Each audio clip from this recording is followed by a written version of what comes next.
Student President Dr. Wallace Lowe says the move is financially driven. But how exactly is this going to affect sports on the field? The estimated $2.2 billion project will completely wipe down all these trees along the 3-mile stretch that goes from Bethesda all the way to Silver Spring, leaving a lot of residents without a place for relaxation. Since 1933, students at the University of Maryland have held a tradition where they rub his nose and give him offerings such as these for good luck. But this year, everyone's luck may just have turned into ashes. The local Spanish radio station called El Sol, or the Sun, sponsored the event with a live cumbia band, teaching people to dance and teaching people just what this little instrument here can do. But the problem is that the 4th largest arena in the ACC is almost never full. Welcome to this edition of Terrapin Timeout. We have a great show in store for you. I'm Marquise Goodwin. And I'm DemoDeicyCampos. Marquise, yes, we do have a great show for all of you guys today. Let's start with one female star athlete who not only runs on the track, but she also runs on the soccer field. And everyone is asking who is going to be this year's MVP. The battle between LeBron James and Kevin Durant has been fun to watch. Yes, Marquise, and it's one of the most unique sports on campus that you've never seen before. Tim Jackson has our story. Thanks, Tim. That was an interesting story, don't you think, Marquise? Yeah, Daisy, I actually never knew that. And now we move on to the rugby field, where Maryland looks to do big things this year. Last night at Citi Field, they took on the New York Mets, winning 5-1.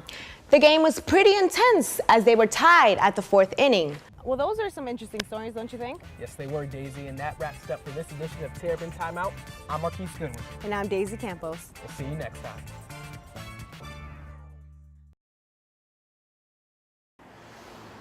Every day, dozens of people use the Capitol Crescent Trail, from runners to bicyclists.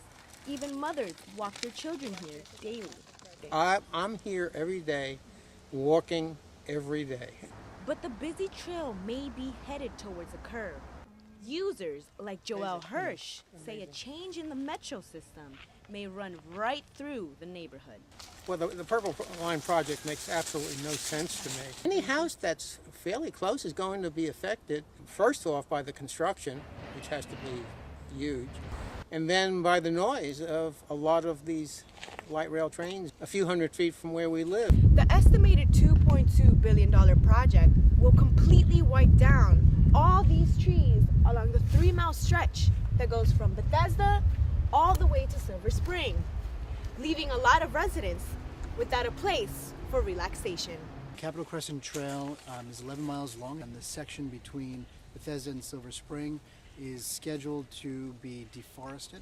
AJ Bott is president of Friends of the Capitol Crescent Trail. It's a park, it's a beautiful park, and we don't have a lot of green space left, and we're fighting to keep it. The Capitol Crescent Trail is the most heavily used trail in Maryland. It has a million visitors a year. Everybody's got stressful lives. We need a place to just sort of sit back and breathe some fresh air. The Maryland Transit Authority says there will be a trail a few feet from the proposed train line. But for people who live here, they say they're losing the only place they can go to relax. From Maryland News. Finals week at the University of Maryland is a crucial week for thousands of students, from final projects, final papers, to final exams. Sleep is just not an option. Sleep? I can't even remember the last time I slept during finals. I always rely on coffee, energy drinks, and testudo to get me through the night. Since 1933, students at the University of Maryland have held a tradition where they rub his nose and give him offerings such as these for good luck. But this year, everyone's luck may just have turned into ashes. Yeah, the offerings were crazy, 2 days ago they had a Christmas tree, and it's sad that Testudo was on fire. According to the university authority, the school mascot was set on fire late Tuesday night or early Wednesday morning. I was there when it happened at 1 a.m. and the offerings were in bright orange flames. Although the 300-pound bronze terrapin may have suffered from the burns, students were quick to put on the paramedic hat. Testudo was patched up with Band-Aids, surrounded with medicine bottles, orange juice, and even lotion to soothe his burns.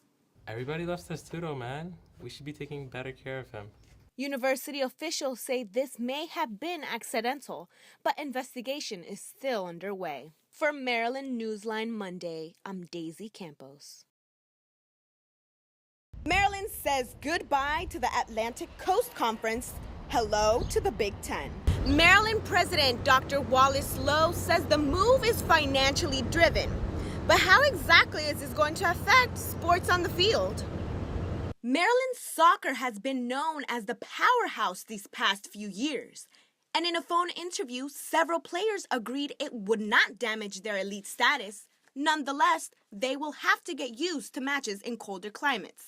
Head coach Sarovsky will continue to sign top recruits, but coaches of Maryland's third signature sport, lacrosse, fear a conference swap might jeopardize the school's recruiting identity. We're only joining 3 teams, and even if we had Maryland, Rutgers, still only going to be 5 teams, not enough to be considered an official D1 sport by Big Ten standards. Men's lacrosse fears it may vanish, but Terp fans are more concerned that Beat Duke will no longer be heard at Byrd Stadium nor at the Comcast Center.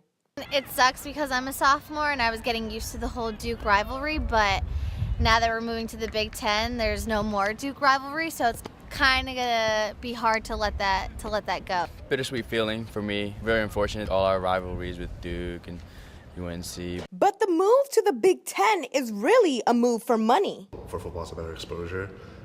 We're going to be on the Big Ten network, so there's definitely going to be more people watching us, and that means more money coming into the university for academics and athletics. As the school year comes to an end, Maryland hopes the Big Ten will be big for them in all ways possible.